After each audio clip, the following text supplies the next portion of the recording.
Graça e paz, amada igreja, que alegria estarmos mais uma vez juntos para estudarmos a palavra de Deus.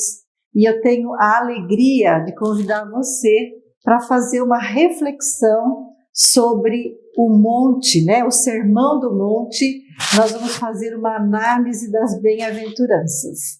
É um sermão maravilhoso, a palavra do Senhor é maravilhosa. E eu quero convidar você para que você tome um assento aonde quer que você esteja, que você pegue a sua Bíblia, abra ou conecte-a e nós possamos juntos aqui, juntas, mergulhar nessa palavra, aprender desta palavra. Então, eu peço que você abra então em Mateus, capítulo 5, nós vamos fazer um recorte nessas próximas 5 aulas do Sermão do Monte. E eu queria começar com você olhando então Mateus 5, no versículo 1. Vamos ver o que Jesus diz aqui, né? Vendo Jesus as multidões, subiu ao monte e, como se assentasse, aproximaram-se os seus discípulos e ele passou a ensiná-los, dizendo... Então, antes de nós entrarmos na primeira bem-aventurança, eu queria falar algumas coisas para você sobre o que é esse Sermão do Monte. O Sermão do Monte, queridos e queridas, ele primeiramente ele é um paradoxo. Nós vamos ver que a fala de Jesus vai conflitar com os valores desse mundo que nós vivemos. Veja, olha o que ele diz, que feliz é o pobre, que feliz é o que chora, feliz é o manso. Olha só, são coisas que se a gente olhar aí fora, né, no mundo onde se valoriza o ter, né, ao invés do ser, as pessoas que são, né, que têm inteligência emocional, falar em chorar, falar em ser manso, né, quando você tem que se posicionar, se impor numa sociedade aí tão desigual. Então nós vamos ver que cada bem-aventurança, ela vai estar conflitando, ela vai estar desafiando os valores desse mundo que nós vivemos. Outra coisa que eu queria que você observasse à medida que nós caminhamos nas bem-aventuranças é que ela é como se fosse uma escada e que cada uma delas, para eu galgar o segundo degrau, eu preciso ter passado pelo primeiro e assim sucessivamente. Vai tendo um avançar até nós chegarmos na última bem-aventurança que Jesus nos ensina. É um crescer e uma depende da outra e nós vamos entender por que isso acontece.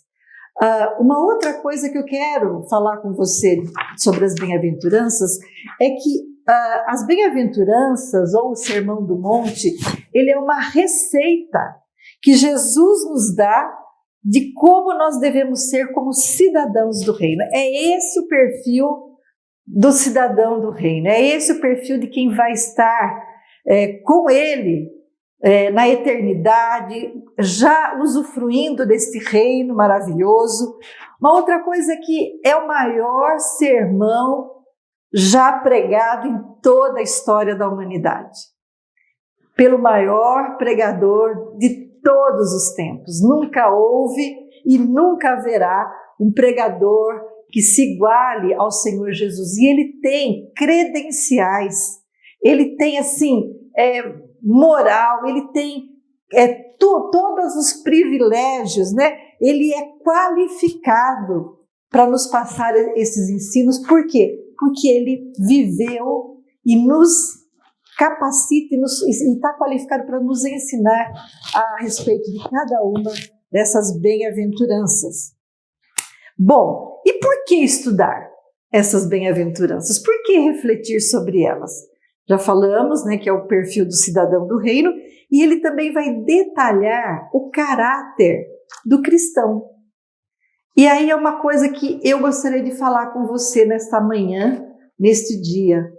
É um momento de nós nos autoavaliarmos como cristãos. Eu não sei quanto tempo de conversão você tem, quanto tempo de igreja, não sei. mas é um momento de você se autoavaliar, de se autoaferir em termos de maturidade. Como está a sua maturidade?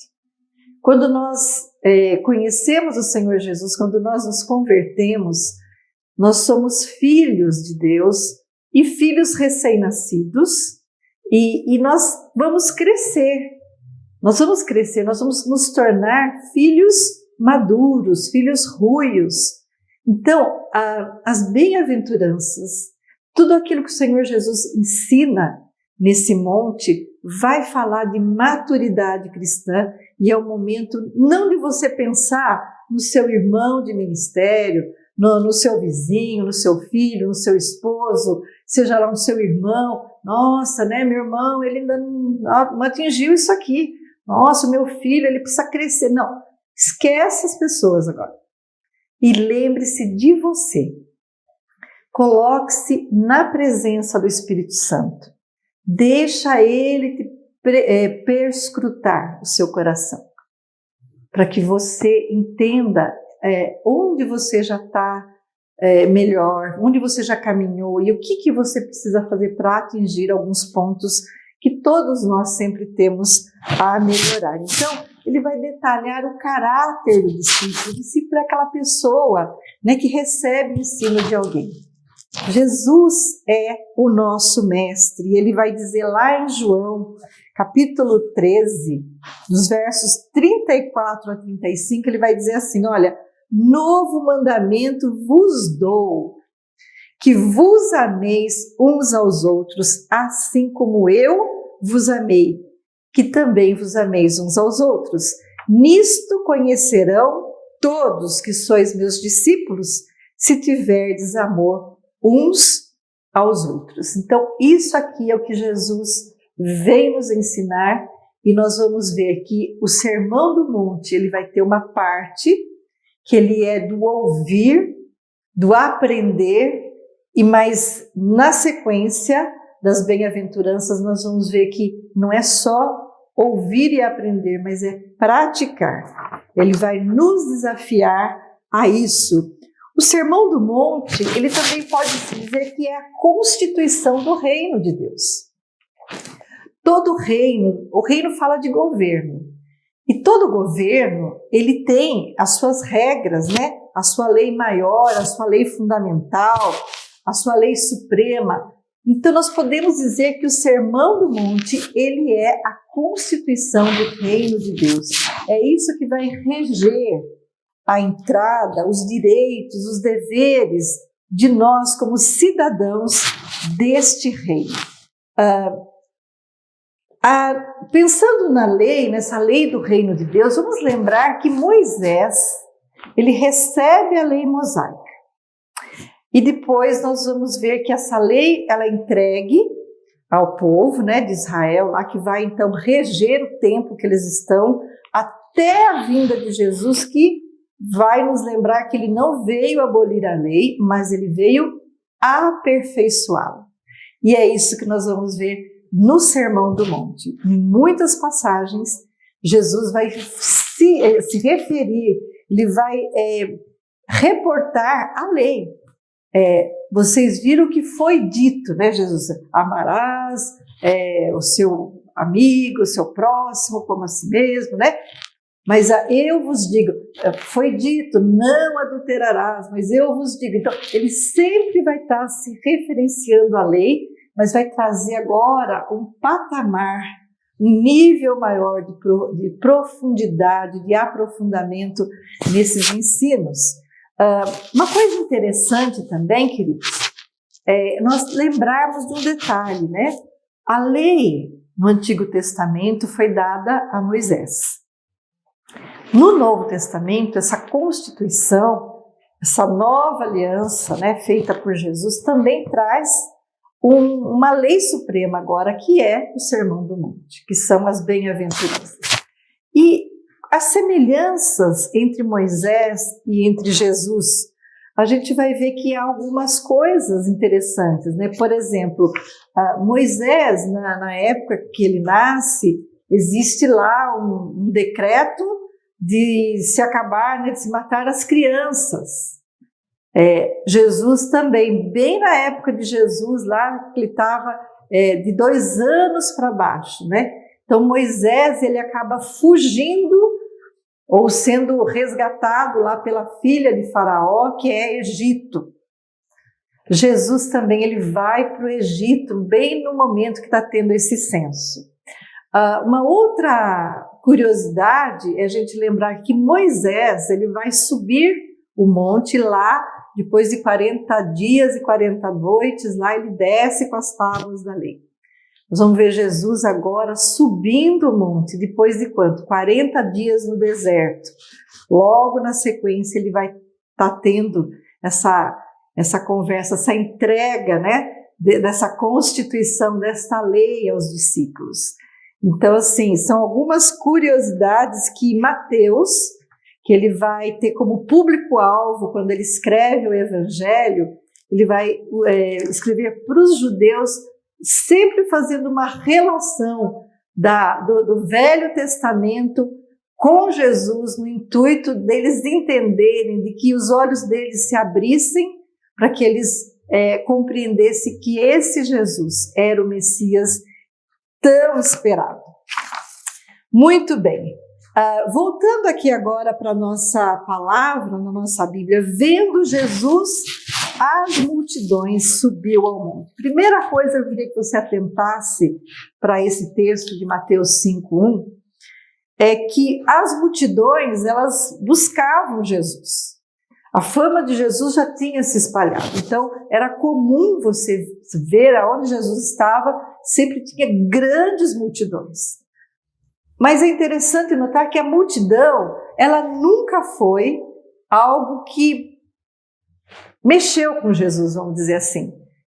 Nunca foi algo que Jesus deu tanta importância, porque ele sabe, ou ele sabia ali, o motivo que essa multidão ia atrás dele. Eles tinham os seus interesses, não era por ele mesmo, não era por ele ser o Messias, mas porque eles sabiam dos milagres. Então eles estavam muito mais interessados nos milagres do que na pessoa de Jesus, de saber quem ele verdadeiramente era. Então Jesus, ele nunca se impressionou com multidões. Isso já é uma lição para nós. E aí ele fala, subiu ao monte. Subiu ao monte.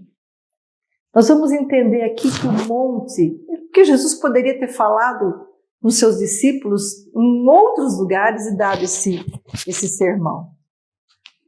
Mas ele subiu ao monte. O monte vai falar de algo sagrado. Na cultura do Oriente, na cultura daqueles povos, você vai lembrar que todos os ídolos, a coisa da divindade estava muito ligado com o monte, com os altos, lugares altos. Monte vai falar de lugares altos. Você vai ver que a idolatria de Israel é porque ela tem lá os postes ídolos. Nos montes é que se tem uma relação de que há os deuses, a morada dos deuses. Óbvio que aqui Jesus está se referindo ao monte, mas é o monte pensando no único e verdadeiro Deus. Tanto que o salmista, ele diz isso, né? Elevo os meus olhos para os montes, e de onde virá o meu socorro? O meu socorro não vem de qualquer Deus aí que vocês adoram, e que vocês sabem que está em algum monte que vocês acreditam, mas o meu socorro, ele vem do Senhor, que fez os céus e a terra. É o Deus dos deuses, o Senhor dos senhores. Então, monte vai falar de lugar santo, de lugar morada de Deus. Ele vai então subir ao monte, e como se assentasse. Esse se assentar também tem um significado. Na cultura do Oriente Médio, naquela cultura onde Jesus vivia, sempre que alguém se assentava, é porque ele ia falar algo importante. Você não fala algo importante correndo, andando. Você vai parar, você vai olhar para a pessoa, você vai pôr toda a sua atenção. Da mesma forma, o povo se assentou, os discípulos se assentaram, E aquilo que Jesus ia falar era de extrema importância. Por isso que ele se assentou. Porque ele ia transferir para o coração dos discípulos algo eterno, algo que eles teriam que receber, porque era de extrema importância. E aí, fala assim, e ele passou a ensiná-los. Ensiná-los quem? Os discípulos. Aquela multidão estava lá, assistiu? Assistiu. Mas o ensino das bem-aventuranças, queridos, não é para o mundo. O ensino das bem-aventuranças é para o discípulo, é para o cristão. Por isso que eu quero pedir para você nessas 5 aulas, que você se atente a esses valores, a esses princípios, e que você faça uma autoanálise de como vai a tua vida cristã, como vai a sua maturidade cristã, como é que você está nessa caminhada rumo à Canaã celestial, rumo à estatura de Cristo. Jesus vai falar sobre isso para nós. Vai falar da importância desses princípios e desses valores no reino de Deus. E ele começa dizendo assim: bem-aventurado, ou melhor, bem-aventurados os humildes de espírito, porque deles é o reino de Deus. Bem-aventurado, quando você for buscar o sentido dessa palavra no grego, ele vai falar que é makarios, que quer dizer muito feliz, não é só feliz. Olha, é transbordando de felicidade, é algo pleno, é algo assim que não tem o que colocar a mais, porque ele está assim, não tem o que acrescentar de tanta felicidade. E ela está ligada a uma felicidade independente das circunstâncias. Então, não é o estar feliz, mas é o ser feliz. Bem-aventurado os humildes de espírito, porque deles é o reino de Deus. Então, o reino de Deus não é algo que vai ser no futuro dos humildes de espírito. E nós vamos falar sobre o que significa ser humilde de espírito. Mas ele já é presente, é algo que nós já podemos usufruir durante a nossa caminhada para o céu. Nós vamos entrar em detalhes do que é ser humilde de espírito e do que é essa caminhada aí, nessa primeira bem-aventurança, na nossa próxima aula. Eu espero você para que nós continuemos neste monte, nesta autoavaliação, e que o Senhor Jesus nos abençoe, nos guarde e que revele aos nossos corações como nós estamos na nossa maturidade espiritual. Deus abençoe você e a sua casa. Amém.